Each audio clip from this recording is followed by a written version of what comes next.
Hola, ¿qué tal? Bienvenidos a Nuestra Pasión Cofrade, el espacio dedicado a las cofradías en la radio de la Universidad de Jaén, Uniradio Jaén, en el 103.9 de la frecuencia modulada y también en Canal Jaén Cofrade a través de YouTube.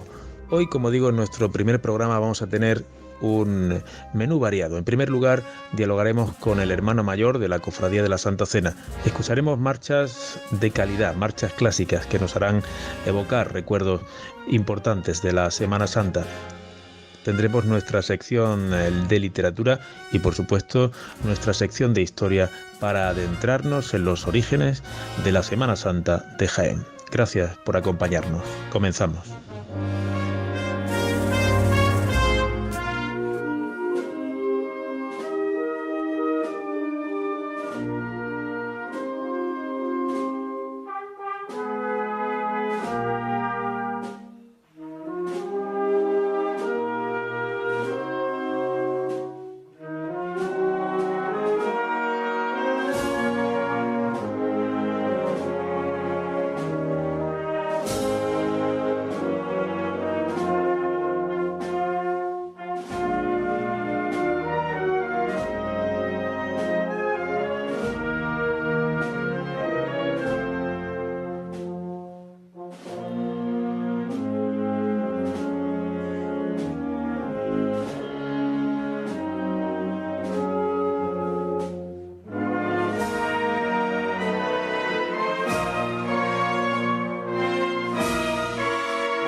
Bueno, buenas tardes, soy Jesús Peña y me encuentro con don José Paulano Martínez, el hermano mayor de la Hermandad Sacramental de Jesús Salvador en su Santa Cena y María Santísima de la Caridad y Consolación, ubicada en el barrio del Boulevard y concretamente en la iglesia de San Juan Pablo II. Muy buenas tardes, don José. Hola, buenas tardes, ¿qué tal? Bueno, vamos a comenzar la entrevista. Estas dos primeras preguntas van a ser un poco más personales. ¿Cómo llevas la cuaresma?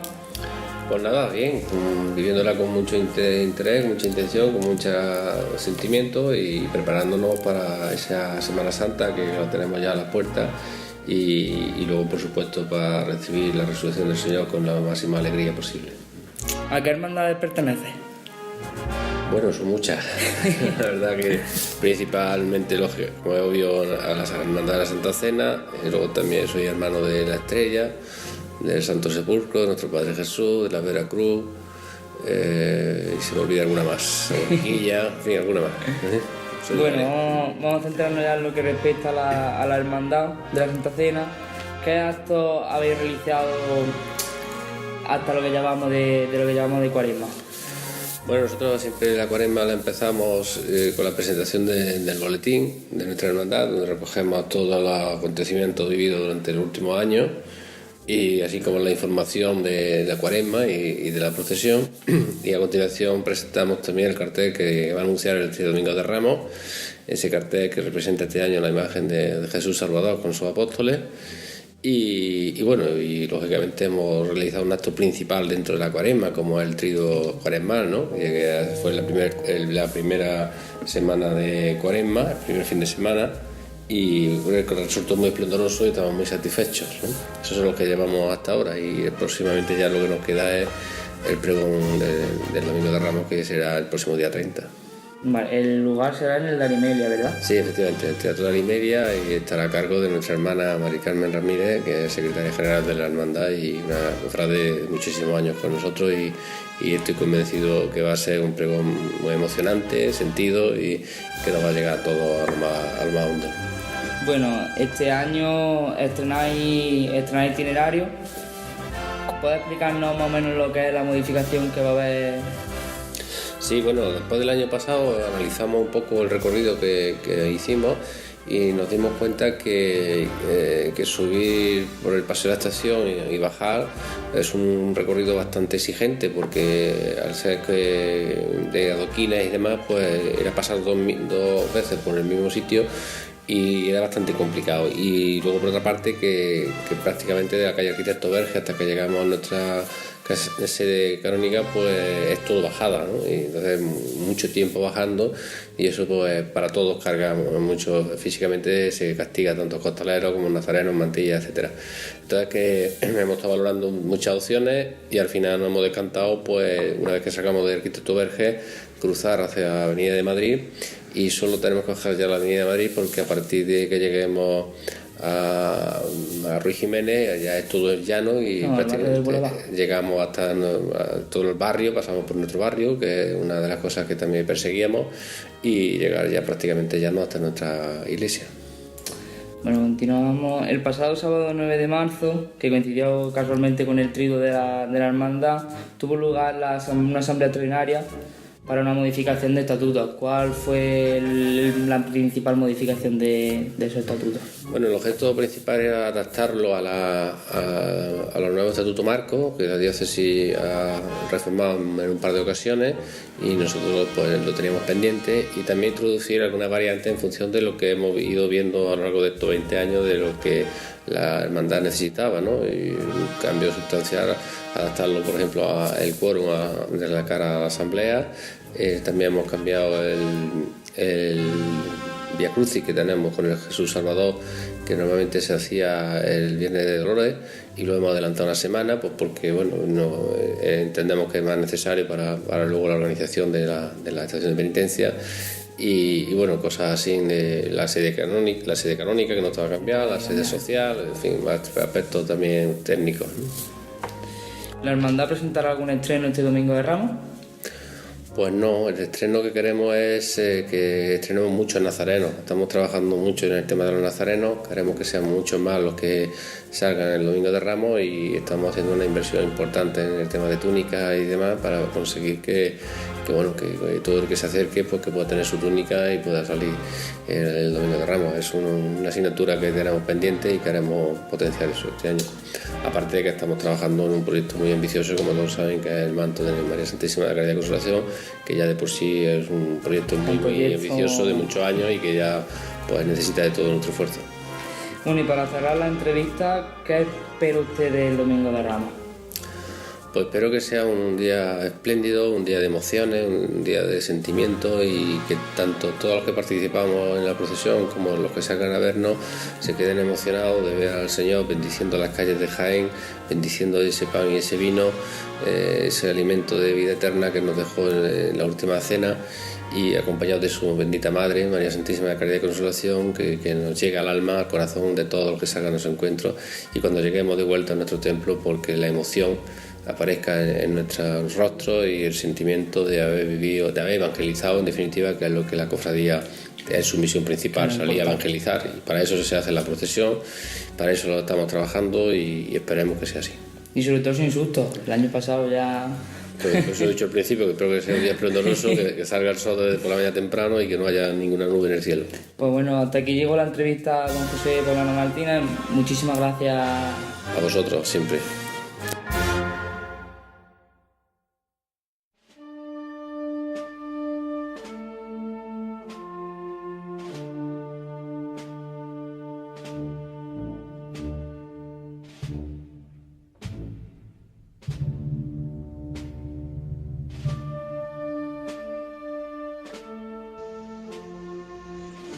Y en nuestra sección de historia de este primer programa de nuestra Pasión Cofrade hablamos de los orígenes de las cofradías de Jaén. Hacemos un breve recorrido por esos albores, por ese génesis de la Semana Santa de la ciudad jiennense. Y es que las primeras cofradías surgen en plena Edad Media, tras la conquista de la ciudad por Fernando III el Santo en 1246. Estas eran muy distintas, evidentemente, de las cofradías actuales. Tenían fines piadoso-militares y se organizaban para defender la ciudad. Ejemplos son las de San Luis, San Blas, Santiago, San Onofre o Santo Tomás.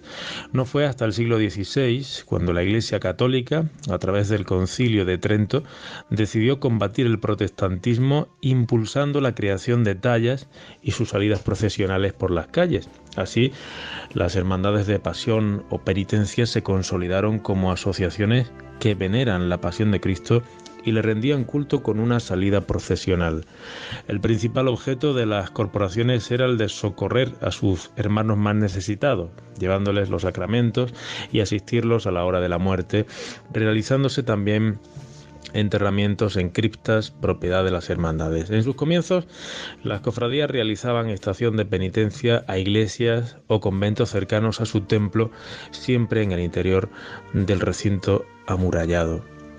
Las cofradías nacieron en los conventos de las órdenes religiosas que las impulsaban.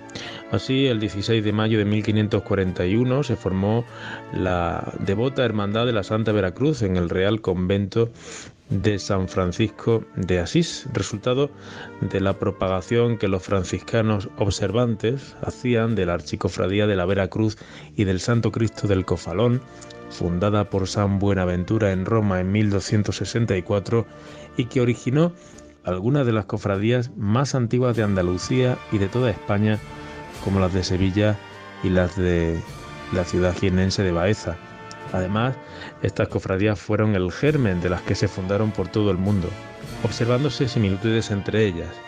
Por su parte, los dominicos fundaron en el Real Convento de Santa Catalina, conocido vulgarmente por el pueblo como Santo Domingo, la antigua y primitiva Cofradía de las Angustias y 5 llagas de Nuestro Señor Jesucristo en 1551, siendo esta la primera en tener estatutos aprobados por el obispo diocesano.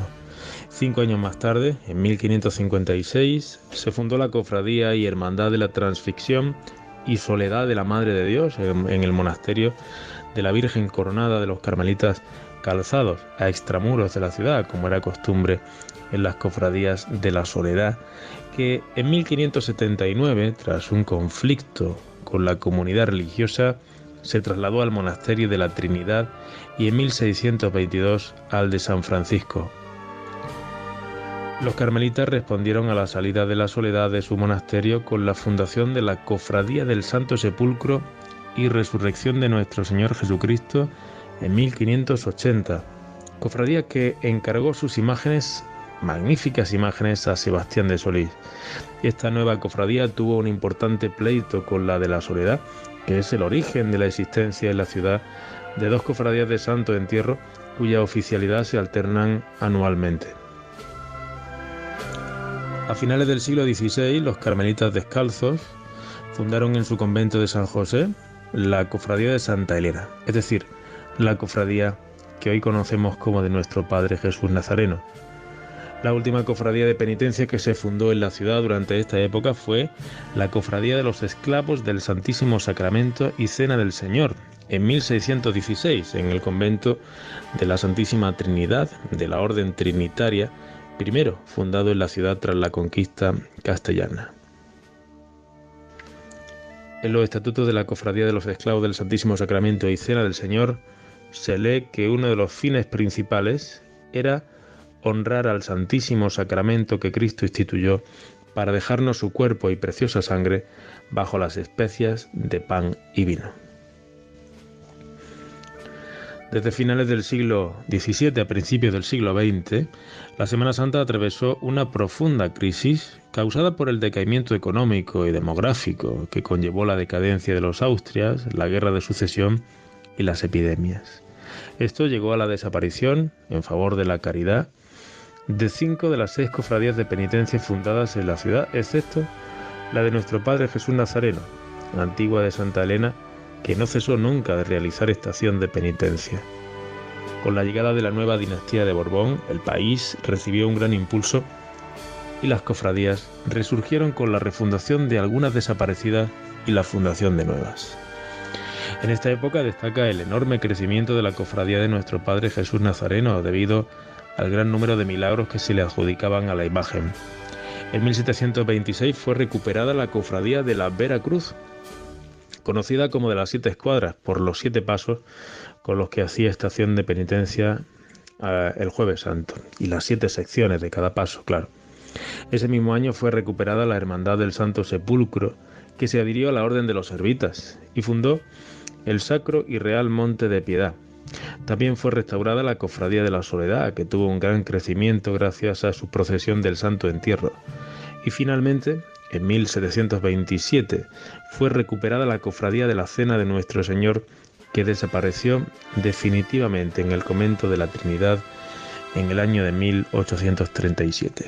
En este siglo también se fundaron nuevas cofradías gracias al impulso experimentado. En 1709 se fundó la Cofradía de Jesús entrando en Jerusalén en el convento de las Dominicas. También se fundaron otras cofradías de fines benéficos que no realizaban estación de penitencia, como la Hermandad del Santo Cristo de la Clemencia, fundada en 1746 en el Real Convento de Santa Caterina, es decir, en Santo Domingo, la Cofradía del Santo Cristo de la Buena Muerte, de 1766 en el Convento de la Merced, y cuya imagen titular fue lamentablemente destruida en la Guerra Civil, o la Cofradía del Santísimo Cristo de la Expiración en 1761, como Cofradía de Gloria también en el Convento de San Francisco, que tras extinguirse con el convento se refundó ya como Cofradía de Pasión en 1888. En el siglo XIX las cofradías volvieron a sufrir una fuerte crisis a consecuencia de la ocupación francesa y de la desamortización de Mendizábal. Esto hizo que algunas hermandades tuvieran que abandonar sus sedes y trasladarse a otros templos.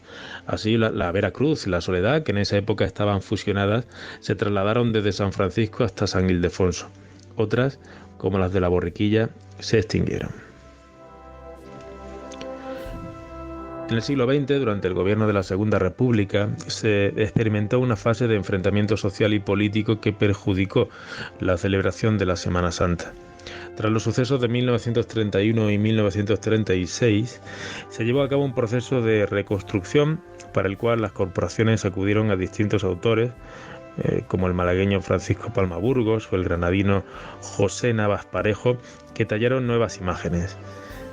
Se reorganizaron algunas de las cofradías. La Cofradía de la Buena Muerte lo hizo en 1926, la de la Clemencia en 1945 y la de la Borriquilla en 1946. En esos años además se fundaron nuevas hermandades, la de los estudiantes en 1946, la del Perdón en 1952 y la del Silencio en 1955.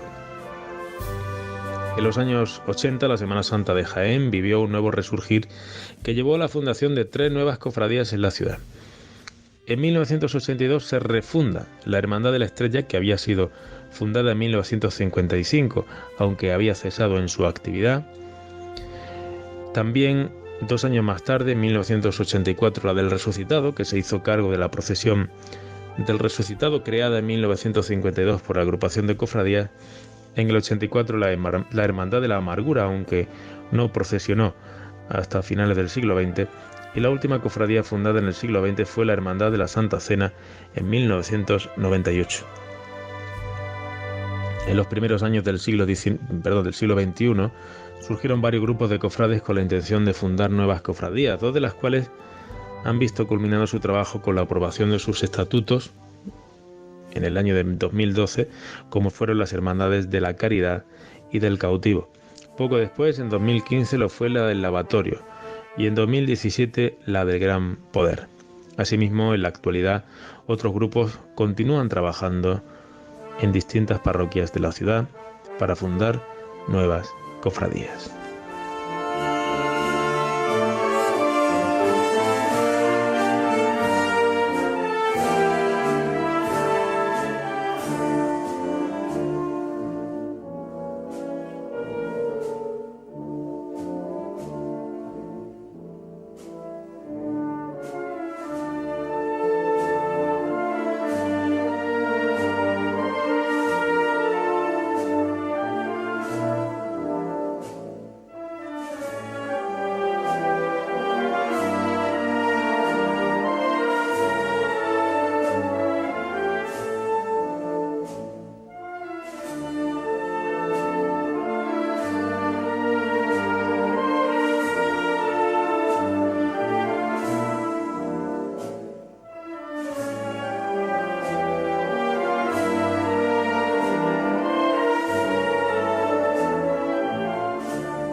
En los días de plenitud de sol y plenilunio nos damos gozosos a la lectura de la ciudad, abierta por la página grandiosa de su Semana Mayor. Domingo de Ramos, luminoso, lleno de luz interior, luz de almas claras, aptas para la tragedia. Lunes y martes santos, todo recogimiento y serenidad. Miércoles de pasión, soberbiamente fastuoso. Jueves santo, amargo como una grave culpa, torturador como una impunidad. Viernes de Paracebe, que rompe nuestro espíritu en una violenta vibración, para hacerlo surgir purificado e inefable la alegoría suprema del sábado de gloria y el domingo de resurrección, cuando la Santa María bate gozosamente su bronce susceptible. Dejemos a un lado la parte procesional de la Semana Santa. Hagamos que sus marchas fúnebres y sus redobles de tambor suenen solamente como el acompañamiento orquestal de un recitado, el recitado interior de nuestras almas conmovidas. Y démonos a recorrer las calles olvidadas de la ciudad, las calles silenciosas, las que son relicario.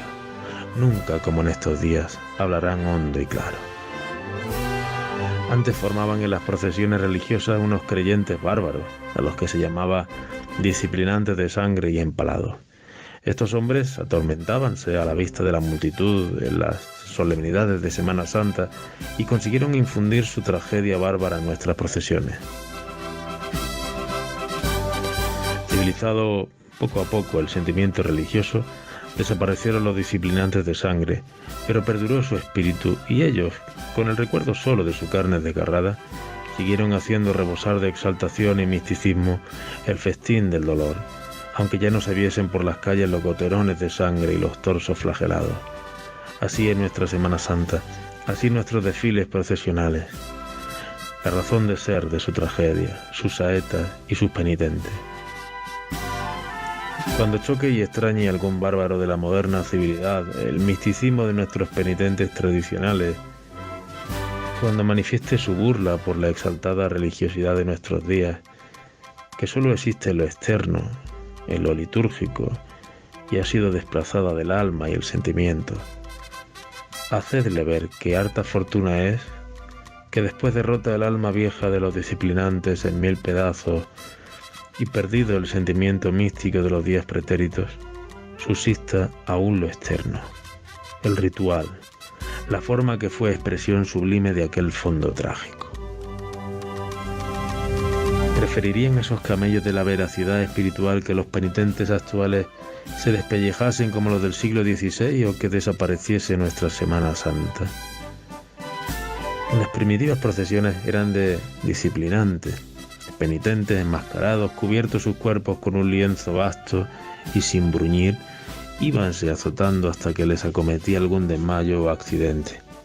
Entonces les socorrían, levantábanles el capuz para que respirasen a sus anchas y la procesión, los Cristos vacilantes sobre la anda apoyada en la horqueta, seguía su camino, sembrando de goterones de sangre entre el estremecimiento de horror de la multitud enfervorecida.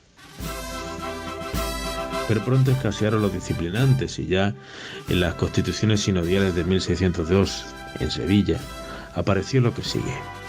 Y porque somos informados que por tener algunas cofradías pocos cofrades que se disciplinen, alquilan a algunos que lo hagan, y es cosa muy indecente que por dinero y precio temporal se haga cosa tan santa, mandamos que de aquí en adelante no se haga, so pena de excomunión mayor, en que incurran los que reciben el dinero y los mayordomos que se lo dieren. Si creyéramos, como algunos creen, que es nuestra Semana Santa una piadosa mentira, un simulacro de fervor, tendríamos que remontar la falsedad del sentimiento religioso hasta la fecha en que se disponía lo anterior, que es precisamente la fecha en que culmina esa genialísima concepción de la pasión y muerte de nuestro Señor. Pero es esencial destruir esa negación de la religiosidad hispalense mantenida por quienes, no siendo capaces más que de verdades físicas y homogéneas, vieron la algazara de los penitentes sevillanos y el bullicio de las multitudes. Cierto que hay manifestaciones perfectamente profanas y aún contrarias al sentimiento religioso. Cierto y verdad que para el espectador extraño esas manifestaciones antirreligiosas de la ciudad pueden sobreponerse a toda otra significación piadosa. Pero no es menos verdadero que tras este desfile decorativo, festero de las procesiones, existe una pura esencia religiosa, y que esa esencia, al perderse en algunos aspectos procesionales, se concentró en otros con más fuerza e intensidad. También la fe evoluciona, y mucho más en las demostraciones colectivas. Así acabaron los disciplinantes de sangre y empalados cuando tuvieron que alquilarlos los mayordomos. Así acabaron los piadosos hermanos portadores de las sagradas andas, pero no por ello el espíritu religioso que repugnaba a esas demostraciones de una fe medieval desapareció de nuestras procesiones al perderse la primitiva religiosidad. Conocer el alma de la ciudad, adentrarse en sus complicaciones, saber salir a la superficie de su serenidad, después de haber recorrido el laberinto de sus requerimientos sentimentales, es dar a la Semana Santa el alto valor espiritual que le corresponde. Ignorarlo todo, medir este pueblo con el mismo rasero con que se han medido otros pueblos, es leer un día que los disciplinantes se alquilaron y negar los disciplinantes. Es no comprender la Semana Santa y negarla. Alguna vez se estudiará con un criterio laico y nuevo lo que ha sido y lo que es el misticismo en Semana Santa. Entonces haremos que se compadezcan esos antagonismos espirituales, esa religiosidad fundamental y esas irreverencias formales. El texto es de Manuel Chávez Nogales.